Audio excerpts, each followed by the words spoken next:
ಓಂ ಆದ್ಯಂತವಂತಃ ಕವಯಃ ಪುರಾಣ ಸೂಕ್ಷ್ಮ ಬೃಹಂತೋಪ್ಯನುಶಾಸಿತಾರಃ ಸರ್ವಾನ್ ಜ್ವರಾನ್ ಘ್ನಂತು ಮಮ ನಿರುದ್ಧ ಪ್ರದ್ಯುಮ್ನ ಸಂಕರ್ಷಣ ವಾಸುದೇವಾಃ ನಾರಾಯಣೇ ತ್ವೇಕಮನಾವಸಾಮಿ ಸರ್ವೇಣ ಭಾವೇನ ಶರೀರಭೂತ ತಸ್ಮಿನ್ ಹಿ ಧರ್ಮಸ್ಸು ಮಹಾನ್ ನಿವಿಷ್ಟಃ ಬ್ರಹ್ಮಣ್ಯತಾ ಚಾತ್ರ ತಥಾ ಪ್ರಿಯತ್ವಂ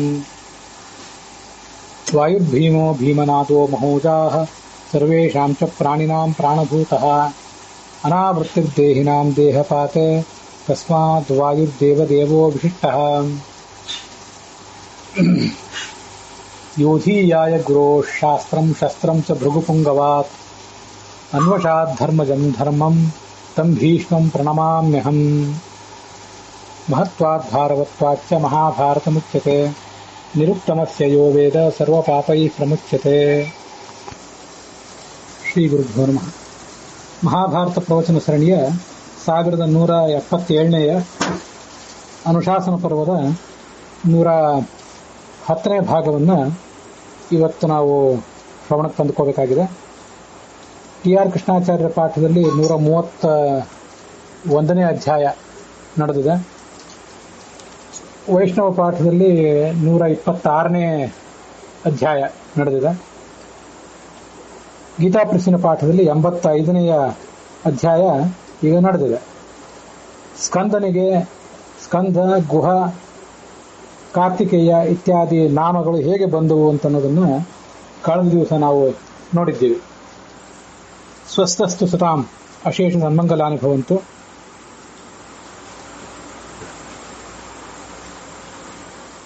महाभारते अनुशासन पर्वणि अग्नेः सुवर्णस्य उत्पत्तिः एवं कार्तिकेयस्य उत्पत्तिः इति उत्पत्तिद्वयमधिकृत्य वर्तमानां कथां सर्वे वयम् आकर्णयामः. तावत् गते दिवसे कृत्तिका नक्षत्राणाम् अधिदेवताभिः स्वीयैः स्तन्यैः पोषितत्वात् अयं कार्तिकेयः इति नाम अवाप. स्कन्नेन प्रच्युतेन तेजसा जातत्वात् अयं स्कन्दः इति नाम प्राप. गुहायां वर्तमानत्वात् गुहः इति च नाम प्राप.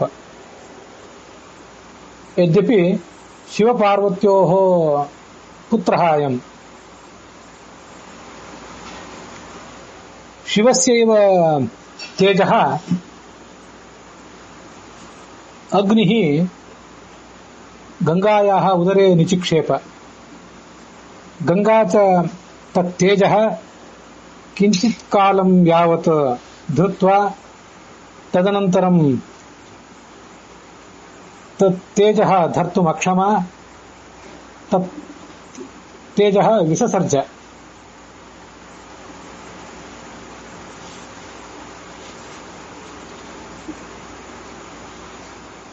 सः पुत्रः षण्मुखः, षड्भिः मुखैः 12 भुजैः 12 नेत्रैश्च युक्तः अजायत.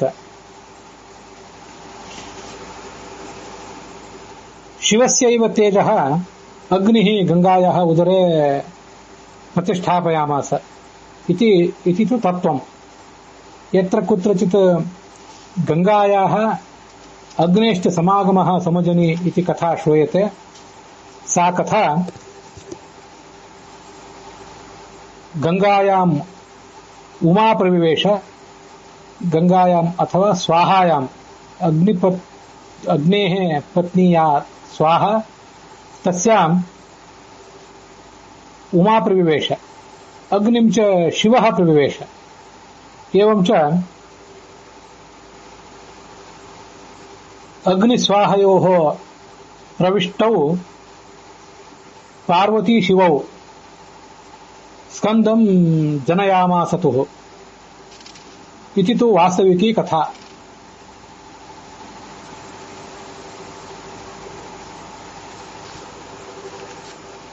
ಅಗ್ನಿ ಕೇವಲ ಶಿವಸ್ಯ ವೀರ್ಯಂ ಪ್ರತಿ ಆಧಾರತ್ವೇನ ಕಾರ್ಯಂ ಚಕಾರ ನತು ಅಗ್ನೇಃ ತೇಜಸ ಅಯಂ ಸ್ಕಂದಃ ಸಮಜಾಯತ ಇತಿತು ನಿಶ್ಚಿತಾಮತಿ ಪ್ರಾಪ್ತವ್ಯ. ಅಗ್ನಿಯ ತೇಜಸ್ಸಿನಿಂದ ಹುಟ್ಟಿದವನು ಸ್ಕಂದ ಅಂತ ಕೇಳಿ ಬರ್ತದೆ. ಅಗ್ನಿಯ ತೇಜಸ್ಸಿನಿಂದ ಹುಟ್ಟಿದವನಲ್ಲ. ಸ್ಕಂದನ ಈ ಹುಟ್ಟು ಶಿವನ ತೇಜಸ್ಸಿನಿಂದಲೇ ಆಯಿತು. ಅಗ್ನಿ ಕೇವಲ ಅದನ್ನ ಒಬ್ಬ ಆಧಾರನಾಗಿ ತನ್ನ ಪ್ರಭಾವದಿಂದ ಗಂಗೆಯಲ್ಲಿ ಇರಿಸಿದ್ದ, ಸ್ವಾಹಾದೇವಿಯ ಕಾಲದಲ್ಲಿ ಇರಿಸಿದ್ದ ಅಂತ ಕೂಡ ವನಪರ್ವದಲ್ಲಿ ಬಂದಿತ್ತು. ಇದು ವಾಸ್ತವಿಕವಾದ ಕಥಾ. ವಾಸ್ತವಿಕವಾಗಿ ಶಿವಪಾರ್ವತಿಯರ ಮಗನೇ ಆತ ಈ ಸ್ಕಂದ ಅನ್ನೋದನ್ನು ಕಳೆದ ದಿವಸ ನಾವು ನೋಡಿದ್ದೇವೆ. ಆತನಿಗೆ ಸ್ಕಂದ ಅನ್ನೋ ಹೆಸರು ಯಾಕೆ ಬಂತು, ಕಾರ್ತಿಕೇಯ ಅನ್ನೋ ಹೆಸರು ಯಾಕೆ ಬಂತು, ಗುಹ ಅನ್ನೋ ಹೆಸರು ಯಾಕೆ ಬಂತು, ಈ ಎಲ್ಲ ಸಂಗತಿಗಳನ್ನ ಕಳೆದ ದಿವಸ ನೋಡಿದ್ದೇವೆ.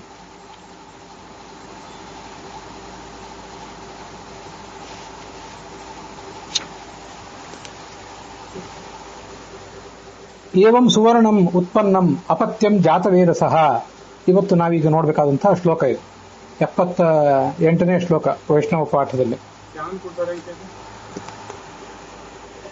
ಸುವರ್ಣ ಹೀಗೆ ಅಗ್ನಿಯ ಪುತ್ರ ಎಂಬ ರೂಪದಲ್ಲಿ ಹುಟ್ಟಿತು ಅಂತ ನಾವೀಗ ನೋಡ್ತಿದ್ದೇವೆ. ಈ ಸಂಗತಿಯೂ ಕೂಡ ಆ ವನಪರ್ವದಲ್ಲಿ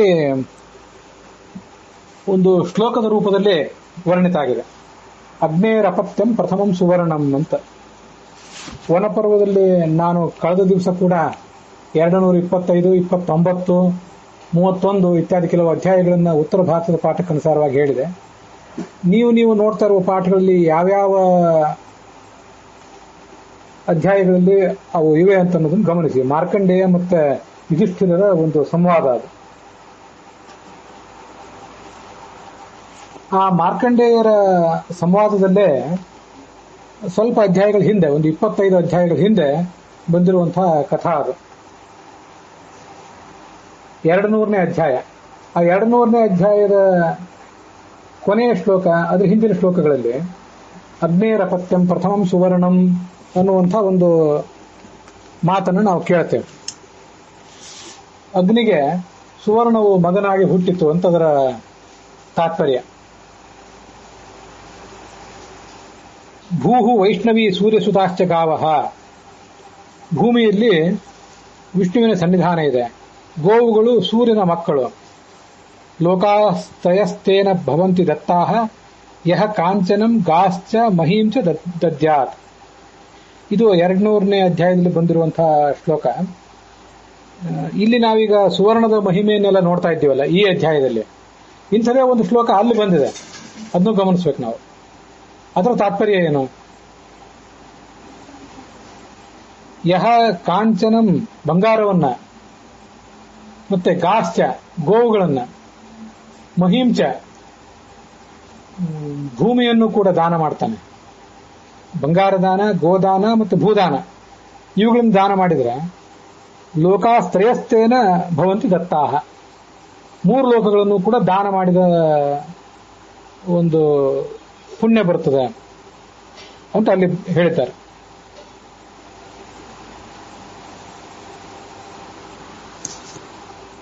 ಪರಂ ಹಿ ದಾನ ನ ಬಭೂವ ಶಾಶ್ವತಂ ಭವ್ಯಂ ತ್ರಿಲೋಕೆ ಭವತೆ ಕುತಃ ಪುನಃ ತಸ್ಮಾತ್ ಪ್ರಧಾನಂ ಪರಮಂ ಹಿ ದಾನಂ ವದಂತಿ ಲೋಕೇಶು ವಿಶಿಷ್ಟ ಬುದ್ಧಯ.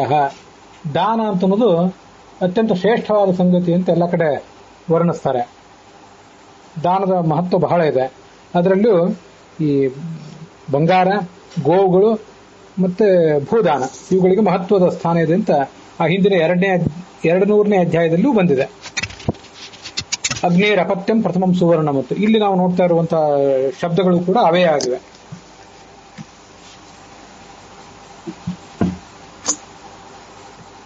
ಇಲ್ಲಿ ಇನ್ನೊಂದು ವಿಶಿಷ್ಟವಾದ ಸಂಗತಿ ಇದೆ, ನಾವು ಇದನ್ನು ಗಮನಿಸಬೇಕು. ತತ್ರ ಜಾಂಬೂನದಂ ಶ್ರೇಷ್ಠಂ ದೇವಾನಾಮಪಿ ಭೂಷಣಂ ಅಂತ. ಬಂಗಾರದ ಉತ್ಪತ್ತಿ ಬಗ್ಗೆ ಇಲ್ಲಿ ಹೇಳಿ ಆಯ್ತು. ಆ ಬಂಗಾರದಲ್ಲಿ ಒಂದೆರಡು ಪ್ರಭೇದಗಳು ಕಂಡು ಬರ್ತವೆ. ಬಹಳ ಅನೇಕ ಪ್ರಭೇದಗಳೇನು ಕಂಡು ಬರೋದಿಲ್ಲ, ಅನೇಕ ಅಂತ ಕೆಲವರು ಹೇಳ್ತಾರೆ. ವಾಸ್ತವಿಕವಾಗಿ ಅಷ್ಟು ಪ್ರಭೇದಗಳೇನಿಲ್ಲ. ಸುವರ್ಣ ಇದೆಲ್ಲರಿಗೂ ಗೊತ್ತಿದೆ. ಅದರಲ್ಲಿ ಈ ಜಾಂಬೂನದ ಅನ್ನುವುದೊಂದು ಶ್ರೇಷ್ಠವಾದದ್ದು. ದೇವತೆಗಳು ಇದನ್ನು ಆಭರಣ ರೂಪದಲ್ಲಿ ಧರಿಸ್ತಾರೆ. ದೇವತೆಗಳಿಗೂ ಭೂಷಣವಾದದ್ದು ಅಂತಿದೆಯಲ್ಲ, ಅದರ ತಾತ್ಪರ್ಯವನ್ನು ನಾವು ಭಾಗವತದ 5ನೇ ಸ್ಕಂದದ 16ನೇ ಅಧ್ಯಾಯದ 21ನೇ ಶ್ಲೋಕದ ರೂಪದಲ್ಲಿ ನೋಡಬೇಕು. ಆ ಜಾಂಬೂನದ ಅನ್ನುವ ಸುವರ್ಣ ಹುಟ್ಟಿದ ಹೇಗೆ ಅಂತನ್ನುವುದನ್ನೆಲ್ಲ ಅಲ್ಲಿ ವರ್ಣಿಸ್ತಾರೆ.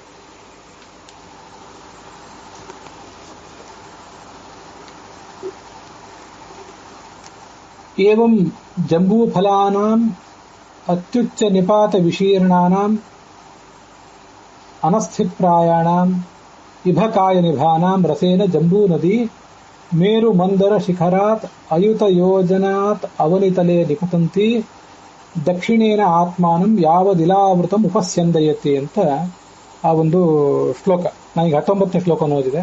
19, 20, 21 ಇವೆಲ್ಲ ಕೆಲವು ಗದ್ಯ ರೂಪದ ಭಾಗಗಳು.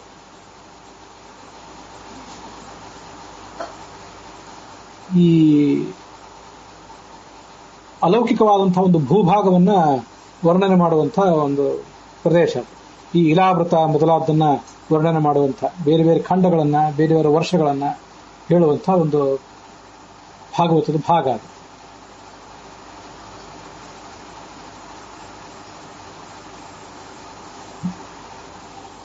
ಅಲ್ಲಿಯೇ ಹೀಗೆ ವರ್ಣನೆ ಇದೆ. ತೇಷಾಂ ವಿಶೀರ್ಯಮಾಣಾನಾಂ ಅತಿ ಮಧುರ ಸುರಭಿ ಬಹಳ ಅರುಣ ರಸೋದೇನ ಅರುಣೋದಾ ನಾಮ ನದಿ ಮಂದರಗಿರಿ ಶಿಖರಾನ್ನಿ ಪತಂತಿ ಪೂರ್ವೇಣ ಇಲಾವೃತ ಉಪಪ್ಲಾವಯತೆ. ಆ ಇಲಾವೃತದ ಪೂರ್ವ ಭಾಗಕ್ಕೆ ಅರುಣೋದ ಅನ್ನುವ ನದಿ ನೀರು ಉಣಿಸ್ತದೆ ಅಂತ ಹೇಳಿ ಅಲ್ಲೊಂದು ವರ್ಣನೆ ಇದೆ. ಹೀಗೆ ನಾನಾ ಥರದ ಹಣ್ಣಿನ ರಸಗಳಿಂದ ಕೂಡಿದ ನದಿಗಳೇ ಅಲ್ಲಿ ಹರಿತವೆ ಅಂತ. ಅದು ಮಾವಿನ ಹಣ್ಣುಗಳ ವರ್ಣನೆ ಅಲ್ಲಿ ಮೊದಲಿದೆ. ಈಗ ನಾವು ನೋಡ್ತಾ ಇರೋದು ನೇರಳೆ ಹಣ್ಣುಗಳ ವರ್ಣನೆ.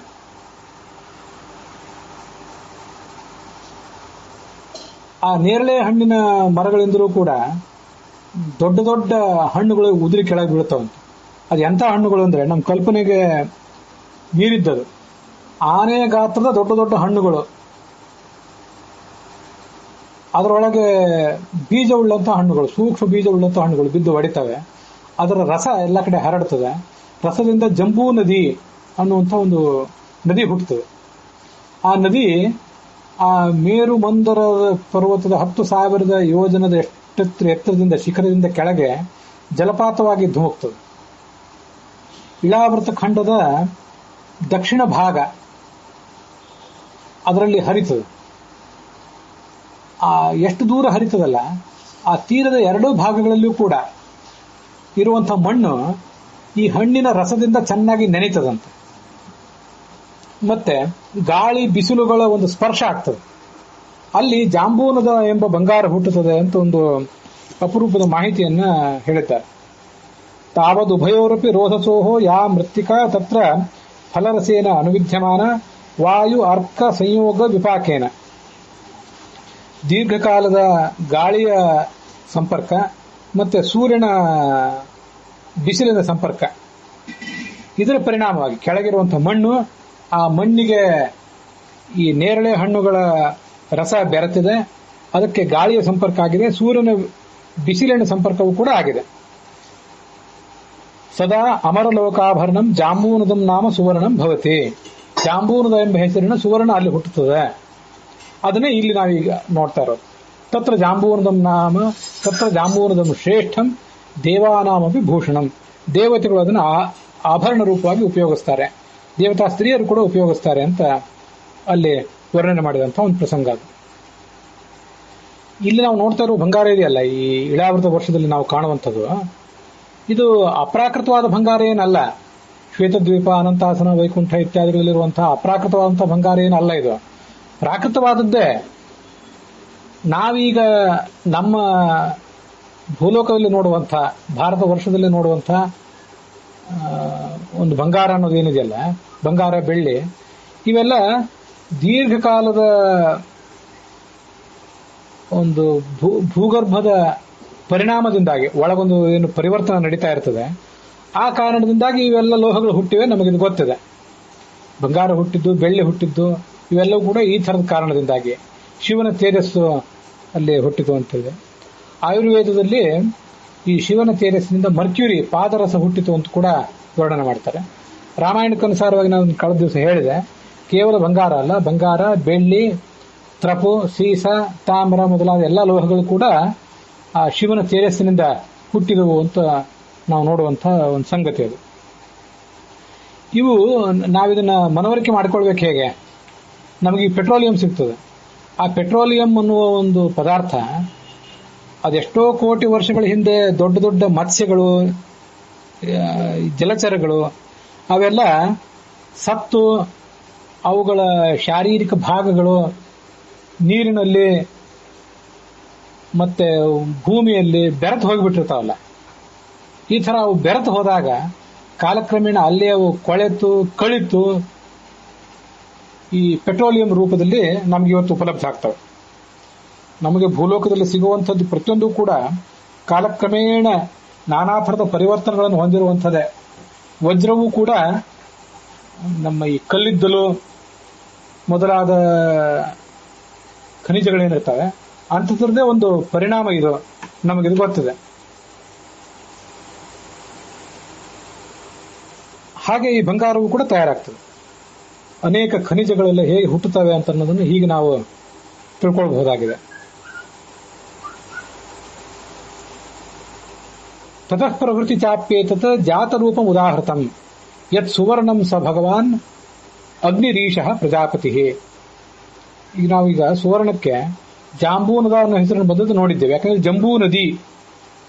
ಜಂಬೂ ನೇರಳೆ ಹಣ್ಣಿನ ನದಿ, ಆ ನದಿಯಿಂದ ಹುಟ್ಟಿದ್ದೇ ಈ ಜಾಂಬೂನದ, ಇದನ್ನು ನಾವು ನೋಡಿದ್ದೇವೆ. ಇದಲ್ಲದೆ ಈ ಬಂಗಾರಕ್ಕೆ ಜಾತರೂಪ ಅಂತ ಕೂಡ ಒಂದು ಶಬ್ದವನ್ನು ಕರೀತಾರೆ. ಜಾತರೂಪ ಅಂತ ಯಾಕೆ ಕರೀತಾರೆ? ಜಾತಂ ರೂಪಂ ಯಸ್ಯತತ್, ಯಾವುದಕ್ಕೆ ರೂಪವು ಹುಟ್ಟಿದೆಯೋ ಅದಕ್ಕೆ ಜಾತರೂಪ ಅಂತ ಕರೀತಾರೆ. ಇದು ರಾಮಾಯಣದಲ್ಲಿಯೂ ಕೂಡ ಬಂದಿದೆ. ಆ ಸುವರ್ಣದ ಒಂದು ಹೊಳೆಯುವಂತಹ ರೂಪ ಅಲ್ಲೆಲ್ಲ ಹುಟ್ಟಿತ್ತು. ಆ ಶಿವನ ತೇಜಸ್ಸು ಎಲ್ಲೆಲ್ಲಿ ಬಿದ್ದಿತ್ತೋ ಅಲ್ಲೆಲ್ಲ ಕಡೆನೂ ಕೂಡ. ಆದ್ರಿಂದಲೇ ಅದಕ್ಕೆ ಜಾತರೂಪ ಅನ್ನುವ ಹೆಸರು ಕೂಡ ರಾಮಾಯಣದಲ್ಲಿ ನಾವು ಅದನ್ನ ಬಾಲಕಾಂಡದಲ್ಲಿ ಕಳೆದ ದಿವಸ ನೋಡಿದ್ದೇವೆ.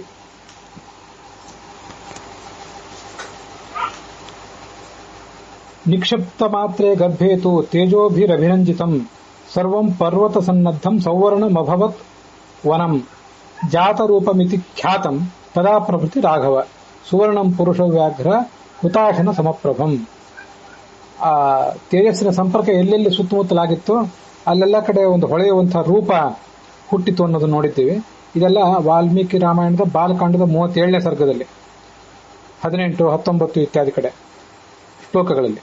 ಮಲಂ ತಸ್ಯ ಅಭವತ್ತತ್ರ ತ್ರಪು ಸೀಸಕಮೇವಚ. ಆ ಸುವರ್ಣಕ್ಕೆ ಆವಾಗ ಜಾತರೂಪ ಅನ್ನೋ ಹೆಸರು ಬಂದಿತ್ತು. ಜಾತಂ ರೂಪಂ ಎಸ್ಸತ್ತು ಜಾತರೂಪಂ. ಹೀಗೆ ಸುವರ್ಣಕ್ಕೆ ಜಾತರೂಪ ಮತ್ತೆ ಜಾಂಬೂನದ ಮೊದಲಾದ ಹೆಸರುಗಳಿವೆ. ಬಹುರೂಪ ಮತ್ತು ಅನೇಕ ರೂಪ ಅನ್ನುವ ಹೆಸರು ಕೂಡ ಈ ಬಂಗಾರಕ್ಕಿದೆ. ಅದನ್ನು ನಾವು ಬೇರೆ ಬೇರೆ ಕಡೆ ಕೋಶಗಳಲ್ಲಿ ಮೊದಲಾದ ಕಡೆ ನೋಡ್ತೇವೆ. ಅನೇಕ ರೀತಿಯಾದಂತಹ ಹೊಳಪು ಅದಕ್ಕೆ ಇರೋದ್ರಿಂದ ಆ ಹೆಸರಿನಿಂದಲೂ ಅದನ್ನು ಹೇಳ್ತಾರೆ.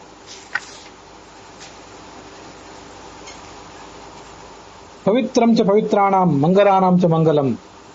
ಈ ಸುವರ್ಣ ಅಂತನ್ನೋದು ಎಲ್ಲಾ ಪವಿತ್ರಗಳಲ್ಲಿಯೂ ಕೂಡ ಅತ್ಯಂತ ಪವಿತ್ರವಾದದ್ದು, ಅಗ್ನಿಶೋಮಾತ್ಮಕವಾದದ್ದು. ಇದು ಅಗ್ನಿಯ ಮತ್ತೆ ಸೋಮ ಅಂದ್ರೆ ಚಂದ್ರ, ಇವರೆಲ್ಲರ ಸನ್ನಿಧಾನ ಇರುವಂತಹ ಶ್ರೇಷ್ಠವಾದ ವಸ್ತು ಇದು. ಸುವರ್ಣದ ಸಂಪರ್ಕ ಹೊಂದಿದಂತಹ ನೀರು ನಮ್ಮ ಮೈ ಮೇಲೆ ಕೂಡ ಬೀಳಬೇಕು ಅಂತ ವರ್ಣನೆ ಮಾಡಿರ್ತಾರೆ. ಈ ಕಡೆ ನೀವು ಅದನ್ನು ಕೇಳಿರ್ತೀರಿ. ಇಲ್ಲಿಗೆ ಒಂದು ಅಧ್ಯಾಯ ಮುಕ್ತಾಯ ಕಂಡಿದೆ ಕೆಲವು ಕಡೆ ಪಾಠಗಳಲ್ಲಿ. ಉತ್ತರ ಭಾರತದ ಪಾಠದಲ್ಲಿ ಆ ಸುವರ್ಣದ ಮಹಿಮೆಯ ಕುರಿತಾಗಿ ಅಧ್ಯಾಯ ಇನ್ನೂ ಮುಂದುವರೆದಿದೆ. ರುದ್ರ ಒಂದು ಬಾರಿ ವರುಣನ ರೂಪವನ್ನು ಧರಿಸಿ ವರುಣನ ಸಾಮ್ರಾಜ್ಯದಲ್ಲಿ ಅಧಿಪತಿಯಾಗಿದ್ದಂತೆ.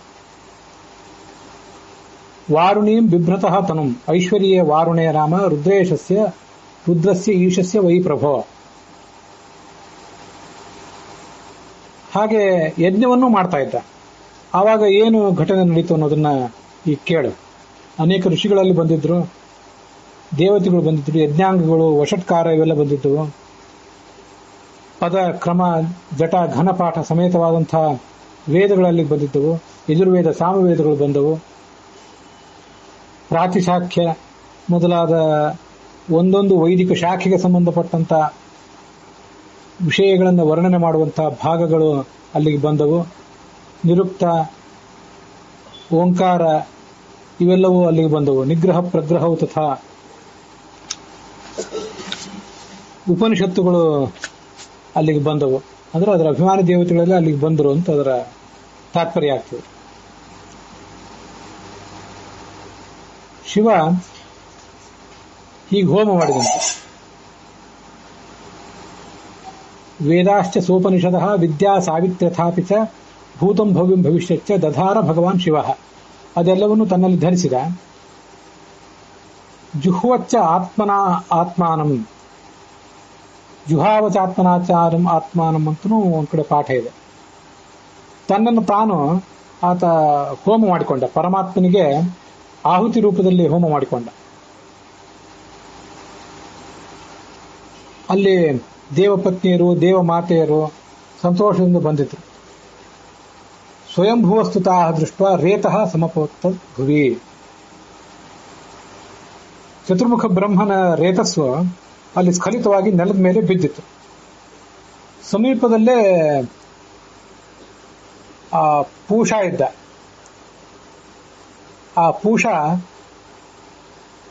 ಆ ವೀರ್ಯದ ಮೇಲೆ, ಆ ತೆರಸಿನ ಮೇಲೆ ಸ್ವಲ್ಪ ಧೂಳನ್ನು ತೆಗೆದುಕೊಂಡು ಮುಚ್ಚಿ ಅದನ್ನ ಆ ಎದುರಿಗಿರುವಂತಹ ಅಗ್ನಿಕುಂಡದಲ್ಲಿ ಹಾಕಿದ ಅಂತ ವರ್ಣಿಸ್ತಾರೆ. ಧೂಳಿಂದ ಮಿಶ್ರಿತವಾಗಿರ್ತದೆ ನೆಲದ ಮೇಲೆ ಬಿದ್ದಿದ್ದರಿಂದ ಅದನ್ನು ಹಾಕಿಬಿಟ್ಟ.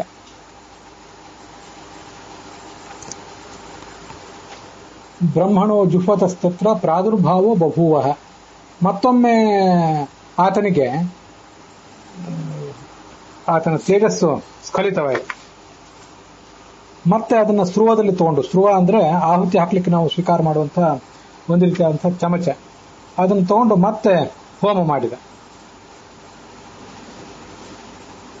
4 ರೀತಿಯಾದಂತಹ ಪ್ರಾಣಿಗಳೆಲ್ಲವೂ ಅದರಿಂದಲೇ ಹುಟ್ಟಿದವು ಅಂತ ವರ್ಣಿಸ್ತಾರೆ. ಎಲ್ಲಾ ರೀತಿಯಾದಂತಹ ಪ್ರಾಣಿಗಳು. ರಜೋಗುಣ ಜನಿಸಿತು, ಅಲ್ಲಿರುವಂತಹ ತಮೋ ಭಾಗದಿಂದ ತಮೋಗುಣ ಜನಿಸಿತು.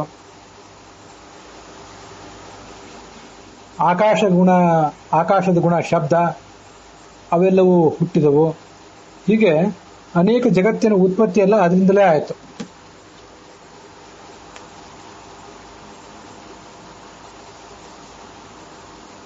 ಈ ಜಗತ್ತಿನಲ್ಲಿ ಯಾವ್ಯಾವ ಸಂಗತಿಗಳಿವೆಯೋ, ಏನೇನು ಹುಟ್ಟಿವೆಯೋ ಭೌತಿಕವಾದ ದೇಹವನ್ನು ಪಡ್ಕೊಂಡು, ಅವೆಲ್ಲವೂ ಕೂಡ ಈ ಶಿವನ ತೇಜಸ್ಸಿನಿಂದ ಹುಟ್ಟಿದ್ದು, ಚತುರ್ಮುಖ ಬ್ರಹ್ಮನ ತೇಜಸ್ಸಿನಿಂದ ಹುಟ್ಟಿದ್ದವೇ ಆಗಿವೆ. ಭೃಗಿತ್ಯೇವ ಭೃಗು ಪೂರ್ವಂ.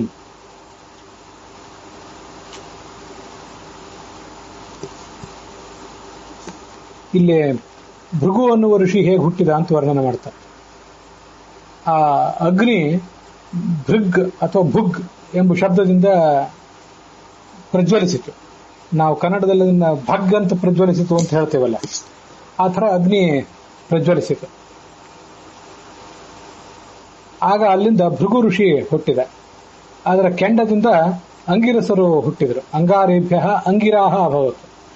ಆ ಭೃಗು ಮೊದಲಾದ ಋಷಿಗಳ ಹೆಸರುಗಳು ಹೇಗೆ ಬಂದವು ಅನ್ನೋದಕ್ಕೆ ಇಲ್ಲೊಂದು ನಿರ್ವಚನ ತೋರಿಸ್ತಾ ಇದ್ದಾರೆ. ಇದನ್ನು ಗಮನಿಸಬೇಕು ನಾವು.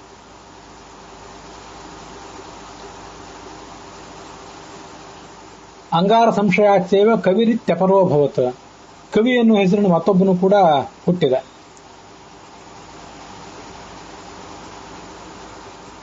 ಹೋಮಾಗ್ನಿಯ ಕಿರಣಗಳಿಂದ ಮರೀಚಿಭ್ಯ ಮರೀಚಿಸ್ತು. ಮರೀಚಿ ಅನ್ನೋ ಶಬ್ದಕ್ಕೇನೆ ಕಿರಣ ಅಂತ ಅರ್ಥ.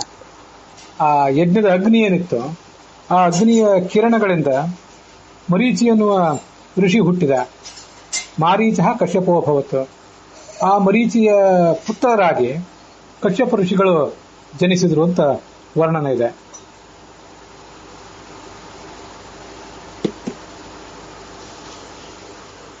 ವಾಲಖಿಲ್ಯರು ದರ್ಭೆಯ ಸಮೂಹದಿಂದ ಹುಟ್ಟಿದರು. ವಾಲಖಿಲ್ಯರು ಅಂತ ಋಷಿಗಳ ಮತ್ತೊಂದು ಗಣ.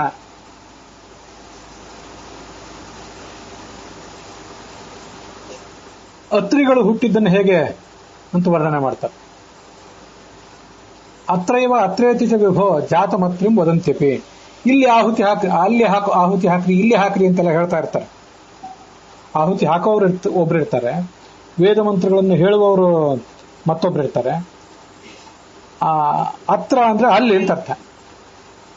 ಅಲ್ಲಿ ಅಲ್ಲಿ ಅಂತ ಹೀಗೇನು ಶಬ್ದ ಕೇಳಿ ಬರ್ತಾ ಇತ್ತು. ಆಗ ಅತ್ರಿಗಳು ಜನಿಸಿದ್ರು ಅಂತ ಅದರ ತಾತ್ಪರ್ಯ ಇದೆ.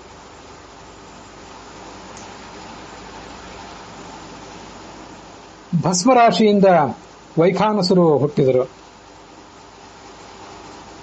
ಅಶ್ವಿನಿ ದೇವತೆಗಳು ಆ ಅಗ್ನಿದೇವನ ಕಣ್ಣೀರಿನಿಂದ ಹುಟ್ಟಿದರು. ಅಶ್ರುತೋಸ್ಯ ಸಮುತ್ಪನ್ನವು ಅಶ್ವಿನೌ ರೂಪಸಮ್ಮತೌ. ಶೇಷ ಪ್ರಜಾನಾಂಪತಯ ಶ್ರೋತೋಭ್ಯ ತಸ್ಯ ಜಜ್ಞಿರೆ. ಉಳಿದೆಲ್ಲ ದೇವತೆಗಳಿದ್ರು. ಅಗ್ನಿದೇವತೆ ಒಂದೊಂದು ರೋಮಕೂಪದಿಂದ ಬೇರೆ ಬೇರೆ ಪ್ರಸಂಗಗಳಿಂದ ಅವರೆಲ್ಲ ಹುಟ್ಟಿದರು. ಅವನ ವೀರ್ಯದಿಂದ ಮನಸ್ಸು ಹುಟ್ಟಿತು ಅಂತ ವರ್ಣನೆ ಇದೆ. ಈ ಎಲ್ಲ ಕಾರಣಗಳಿಂದ ಆ ಅಗ್ನಿಯನ್ನೇ ಸರ್ವ ದೇವತೆಗಳು ಅಂತ ಹೇಳ್ತಾರೆ. ಯಾಕಂದ್ರೆ ಅಗ್ನಿಯನ್ನ ಸರ್ವ ದೇವತೆಗಳ ಉತ್ಪತ್ತಿಯ ಕಾರಣ ಅಂತ. ಇಲ್ಲಿ ಅಗ್ನಿ ಅಂದ್ರೆ ಕೇವಲ ಅಗ್ನಿ ಅಂತ ನಾವು ತಿಳ್ಕೋಬಾರದು. ಆ ಅಗ್ನ್ಯಂತರ್ಗತನಾದಂತಹ ಚತುರ್ಮುಖ ಬ್ರಹ್ಮ ಅಥವಾ ಸ್ವಯಂ ಪರಮಾತ್ಮ ಅವರ ಮೂಲಕ ಈ ಅಗ್ನಿಯ ಉತ್ಪತ್ತಿ ಆಯಿತು ಅಂತ ನಾವು ಅದನ್ನ ಅರ್ಥೈಸ್ಕೊಳ್ಬೇಕು. ಅಗ್ನಿ 15ನೇ ಕಕ್ಷಾದಲ್ಲಿದ್ದಾನೆ. ಅವನಿಗಿಂತ ಉತ್ತಮರಾದಂತಹ, ಅವನಿಗಿಂತ ಮೇಲಿನ ಕಕ್ಷಾದಲ್ಲಿರುವಂತಹ ಅನೇಕ ಜನ ದೇವತೆಗಳಿದ್ದಾರೆ. ಋಷಯ ಶ್ರುತ ಸಂಪನ್ನಾ ವೇದ ಪ್ರಾಮಾಣ್ಯ ದರ್ಶನಾತ್ ಅಗ್ನಿಸ್ತು ಸರ್ವಾಹ ದೇವತಾ. ಅಗ್ನಿಯನ್ನ ಸರ್ವದೇವತಾಮಯ ಅಂತ ಹೇಳ್ತಾರೆ. ಯಾಕೆಂದ್ರೆ ಎಲ್ಲ ದೇವತೆಗಳಿಗೆ ಆತ ಉತ್ಪತ್ತಿ ಕಾರಣ ಆದ್ದರಿಂದ. ಕೇವಲ ಉತ್ಪತ್ತಿ ಕಾರಣ ಅಂತಲ್ಲ, ಎಲ್ಲ ದೇವತೆಗಳಿಗೆ ಆಹುತಿಯನ್ನು ತಗೊಂಡು ಕೊಡುವವನು ಅಂತಂದು ಅಲ್ಲಿ ನಾವು ಒಳಗೆ ಅಂತರಾರ್ಥವನ್ನು ತಿಳ್ಕೊಳ್ಬೇಕು.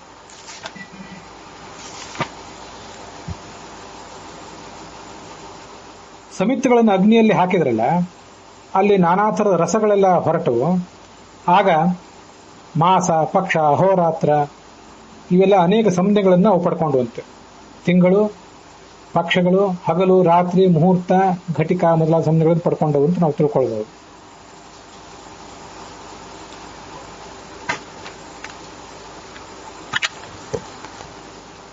ರೌದ್ರಂ ಲೋಹಿತಮಿತ್ಯಾಹು ಲೋಹಿತಾತ್ ಕನಕಂ ಸ್ಮೃತಂ. ಅಗ್ನಿಯ ಭಯಂಕರ ಒಂದು ಜ್ವಾಲೆ ಇದೆಯಲ್ಲ, ಅದಕ್ಕೆ ಲೋಹಿತ ಅಂತ ಕರೀತಾರೆ. ಲೋಹಿತದಿಂದ ಕನಕ ಹುಟ್ಟಿತು, ಅಥವಾ ಲೋಹಿತವನ್ನೇ ಕನಕ ಅಂತ ಹೇಳ್ತಾರೆ. ಅದನ್ನ ಅನುವಾದ ಮಾಡೋರು ಸ್ವಲ್ಪ ಬೇರೆ ಬೇರೆ ರೀತಿಯಾಗಿ ಅನುವಾದ ಮಾಡಿದ್ದಾರೆ. ಆ ಲೋಹಿತದಿಂದ ಕನಕ ಅಂದ್ರೆ ಸುವರ್ಣವು ಹುಟ್ಟಿತು ಅಂತ ಕೆಲವರದ್ದು ಅನುವಾದ. ಆ ಲೋಹಿತವನ್ನೇ ಕನಕ ಅಂತ ಹೇಳ್ತಾರೆ ಅಂತ ಇನ್ ಕೆಲವರ ಅನುವಾದ. ಆ ಕನಕವನ್ನೇ ಮೈತ್ರ ದೇವತಾಕವಾದದ್ದು. ಮಿತ್ರ ಅಂತ ಏನೊಬ್ಬ ದೇವತೆ ಇದ್ದಾನೆ, ಅವನು ಈ ಸುವರ್ಣಕ್ಕೆ ಅಭಿಮಾನಿ ದೇವತೆ ಆಗಿರ್ತಾನೆ ಅಂತ ಒಂದು ಅರ್ಥ ಅಲ್ಲಿದ್ದು ಸ್ಫುರಿಸ್ತದೆ. ತನ್ನ ಮೈತ್ರಮಿತಿ ವಿಜ್ಞೇಯ ಎಂಬ ಈ ಭಾಗ ಇದೆಯಲ್ಲ, ಸುವರ್ಣವನ್ನು ಮೈತ್ರ ದೇವತಾಕವಾದ್ದು ಅಂತ ತಿಳಿಬೇಕು ಅಂತ ಒಬ್ಬರ ಅನುವಾದ. ಇನ್ನೊಬ್ಬರ ಅನುವಾದದ ಪ್ರಕಾರ ಅದು ಅನ್ಯೋನ್ಯ ಪ್ರೀತಿಜನಕವಾದದ್ದು ಅಂತ ಅರ್ಥ. ಲಕ್ಷಾಲಂಕಾರದಲ್ಲಿ ಆ ಥರ ಅದನ್ನು ವರ್ಣಿಸ್ತಾರೆ. ಮೈತ್ರ ಅಂತಂದ್ರೆ ಪ್ರೀತಿ ಜನಕವಾದ್ದು ಅಂತ ಅರ್ಥನೋ. ಯಾಕಂದ್ರೆ ಬಂಗಾರವನ್ನು ಕೊಟ್ಟವರಿಗೂ ತಗೊಂಡವ್ರಿಗೂ ಎಲ್ಲರಿಗೂ ಪ್ರೀತಿ. ಆದ್ರಿಂದ ಆ ಪ್ರೀತಿ ಜನಕ, ಮೈತ್ರ ಅಂದ್ರೆ ಪ್ರೀತಿ ಜನಕ ಅಂತ ಲಕ್ಷಾಲಂಕಾರದ ಅರ್ಥ. ಬೇರೆ ಕಡೆ ಅರ್ಥಗಳನ್ನು ಆ ಥರ ಹೇಳಲಿಲ್ಲ. ಇದನ್ನೆಲ್ಲ ನಾವು ತೀರ್ಮಾನ ಮಾಡುವುದು ಕಷ್ಟ. ಲಕ್ಷಾಲಂಕಾರನು ಕೂಡ ಅನೇಕ ಬಾರಿ ಅನೇಕ ದೊಡ್ಡ ದೊಡ್ಡ ಸಮಸ್ಯೆಗಳೇ ಆಗುವಂತಹ ವ್ಯಾಖ್ಯಾನಗಳನ್ನು ಮಾಡಿರೋದ್ರಿಂದ ಅದನ್ನು ಕೂಡ ಎಲ್ಲಾ ಪರಿಸ್ಥಿತಿಯಲ್ಲಿಯೂ ನಿರ್ವಿವಾದವಾಗಿ ತಗೊಳ್ಳುವಂತಹ ಒಂದು ಅವಕಾಶವೂ ಇಲ್ಲ. ಅಗ್ನಿ ಕಿಡಿಗಳಿಂದ ಏಕಾದಶ ರುದ್ರರು ಹುಟ್ಟಿದರು. ಆ ಅಗ್ನಿಯ ಕಿಡಿಗಳು ಏಕಾದಶ ರುದ್ರರ ಸ್ವರೂಪವಾಗಿವೆ ಅಂತ ಇನ್ನೊಂದು ವ್ಯಾಖ್ಯಾನ. ದ್ವಾದಶಾದಿತ್ಯರ ಸ್ವರೂಪವೂ ಆಗಿವೆ.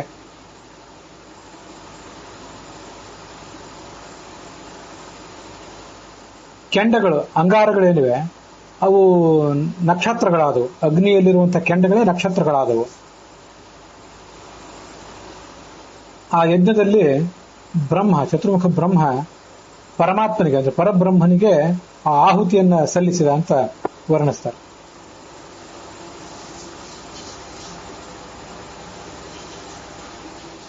ಇಲ್ಲೊಂದು ಚರ್ಚೆ ಹೀಗೆ ಅವರಲ್ಲಿ ನಡೆದ್ರ ಬಗ್ಗೆ ವರ್ಣನ ಇದೆ. ಈ ಯಜ್ಞವನ್ನು ನಾನೇ ಮಾಡಿದ್ದೇನೆ, ಇದ್ರ ಯಜಮಾನ ನಾನಾಗಿದ್ದೇನೆ, ಆದ್ರಿಂದ ಇಲ್ಲಿ ಹುಟ್ಟಿದಂಥವರೆಲ್ಲರೂ ಕೂಡ ನನ್ನವರಾಗಿದ್ದಾರೆ, ದೇವತೆಗಳೇ ನೀವು ಇದನ್ನೆಲ್ಲ ಗಮನಿಸಿ ಅಂತ ಆ ಚತುರ್ಮುಖ ಬ್ರಹ್ಮ ಹೇಳಿದಂತೆ.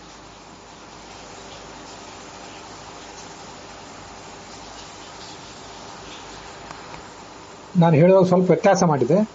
ಇದನ್ನ ಮೊದಲು ಹೇಳಿದವನು ಮಹಾದೇವ, ನಾನೇ ಯಜ್ಞವನ್ನು ಮಾಡಿದ್ದೇನೆ ಅಂತ. ಅದಕ್ಕೆ ಪ್ರತಿಯಾಗಿ ಅಗ್ನಿ ಹೇಳಿದ, ಮದಂಗೇಭ್ಯ ಪ್ರಸೂತಾನಿ, ನನ್ನ ಅಂಗಾಂಗಗಳಿಂದ ಇಲ್ಲಿರುವಂತಹ ಎಲ್ಲ ದೇವತೆಗಳು ಕೂಡ ಹುಟ್ಟಿದ್ದಾರೆ, ಆದ್ರಿಂದ ನನ್ನನ್ನು ಆಶ್ರಯಿಸಿಕೊಂಡಿದ್ದಾರೆ. ವರುಣ ಅಂದ್ರೆ ವರುಣನ ಅಂತರ್ಯಾಮಿ ಆದಂತಹ, ವರುಣನ ವೇಷಧಾರಿ ಆದಂತಹ ಮಹಾದೇವ ಇದು ಹೇಳಿದ್ ಸರಿಯಲ್ಲ, ನನ್ನ ಮಕ್ಕಳಿವರು ಅಂತ ಹೇಳಿದ. ಆಗ ಮಮೈವೇತಾನಿ ಅಂತ ಹೇಳಿ ಚತುರ್ಮುಖ ಬ್ರಹ್ಮ ತನ್ನ ಅಭಿಪ್ರಾಯವನ್ನು ಹೇಳಿ ಹೊರಟ. ಮಮೈವ ಏತಾನ್ಯಪತ್ಯಾನಿ ಮಮ ಶುಕ್ರಂ ಹೂತಂ ಹಿತತ, ನನ್ನ ತೇಜಸ್ಸು ಈ ಅಗ್ನಿಕುಂಡದಲ್ಲಿ ಬಿದ್ದಿದ್ರಿಂದ ಇವರೆಲ್ಲ ಹುಟ್ಟಿದ್ದಾರಲ್ಲ, ಹಾಗಾಗಿ ನನ್ನ ಮಕ್ಕಳಿವರು. ಯಸ್ಯ ಬೀಜಂ ಫಲಂ ತಸ್ಯ, ಇದು ಬೀಜ ಯಾರ್ದೋ ಫಲವೂ ಅವನಿಗೆ ಸಲ್ಲಬೇಕಾದ್ದು, ಆದ್ರಿಂದ ಫಲವೆಲ್ಲವೂ ನನಗೇ ಸಲ್ಲಬೇಕು ಅಂತ ಚತುರ್ಮುಖ ಬ್ರಹ್ಮ ಹೇಳಿದ. ಆಗ ದೇವತೆಗಳೆಲ್ಲ ಚತುರ್ಮುಖ ಬ್ರಹ್ಮನ ಬಳಿಗೆ ಬಂದರು, ಅವನಿಗೆ ನಮಸ್ಕಾರ ಮಾಡಿ ಹೇಳಿದರಂತೆ, ನಾವೆಲ್ಲವೂ ನಿನ್ನ ಸಂತಾನವೇ ಆಗಿದ್ದೀವಿ, ಆದ್ರಿಂದ ನಿನಗೆ ಈ ಜಗತ್ತೆಲ್ಲವೂ ಮಕ್ಕಳಾಗಿರುವುದರಿಂದ, ನಿನಗೆ ಸಿಗಬೇಕಾದಂತಹ ಒಂದು ಮಹತ್ವ ಈಗಾಗಲೇ ಸಿಕ್ಕಿರುವುದರಿಂದ, ಹೆಗ್ಗಳಿಕೆ ಸಿಕ್ಕಿರುವುದರಿಂದ, ಇನ್ನು ಮುಂದೆ ಇಲ್ಲಿ ಹುಟ್ಟಿದಂತಹ ವ್ಯಕ್ತಿಗಳಿಗೆ ತಂದೆಯಂದಿರಾಗಿ ಅಗ್ನಿ ಮತ್ತು ಮಹಾದೇವ ಇವರಿಬ್ಬರು ಕೂಡ ತಮ್ಮ ಪ್ರಸಿದ್ಧಿಯನ್ನು ಪಡೆಯಲಿ. ನೀನು ಇದಕ್ಕಾಗಿ ಒಂದೇನು ಪ್ರಸಿದ್ಧಿಗಾಗಿ ಅವರು ನನ್ನ ಮಕ್ಕಳಾಗಬೇಕು ಅಂತನ್ನುವಂಥ ಘೋಷಣೆಯನ್ನು ಮಾಡಿದ್ದೆ, ಅದನ್ನು ಹಿಂತೆಗೆದುಕೋ ಅಂತ ಹೇಳಿದರು. ಚತುರ್ಮುಖ ಬ್ರಹ್ಮ ಆ ಪ್ರಾರ್ಥನೆಗೆ ಒಪ್ಪಿದ್ನಂತೆ.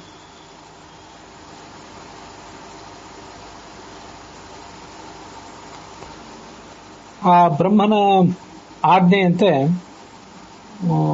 ಮಹಾದೇವ ವರುಣನ ರೂಪವನ್ನು ತಾಳಿದ್ದ, ಭೃಗುವನ್ನ ತನ್ನ ಮಗನನ್ನಾಗಿ ಸ್ವೀಕರಿಸಿದ. ಆದ್ರಿಂದ ಭೃಗುರ್ವೈ ವಾರುಣಿಹಿ ಅಂತ ಹೇಳ್ತಾರೆ, ನಮಗಿದು ಗೊತ್ತಿದೆ. ಭೃಗು ಋಷಿಯನ್ನ ಇವನು ವರುಣನ ಮಗ ಅಂತ ವರ್ಣಿಸ್ತಾರೆ, ಭೃಗುರ್ವೈ ವಾರುಣಿಹಿ. ಮುಂದೆ ಮಹಾದೇವ ಅಂಗಿರಸನನ್ನ ಅಗ್ನಿಯ ಪುತ್ರ ಅಂತ ನಿಶ್ಚಯಿಸಿದ. ಹೀಗೆ ಅಂಗಿರಸ ಅಗ್ನಿಗೆ ಸಂಬಂಧಪಟ್ಟ, ಭೃಗು ವರುಣನಿಗೆ ಸಂಬಂಧಪಟ್ಟ. ಮುಂದೆ ಶುಕ್ರ ಏನಿದ್ದ ಆ ಕವಿ, ಅವನನ್ನು ಚತುರ್ಮುಖ ಬ್ರಹ್ಮ ತನ್ನ ಮಗ ಅಂತ ಪರಿಗಣಿಸಿಬಿಟ್ಟ.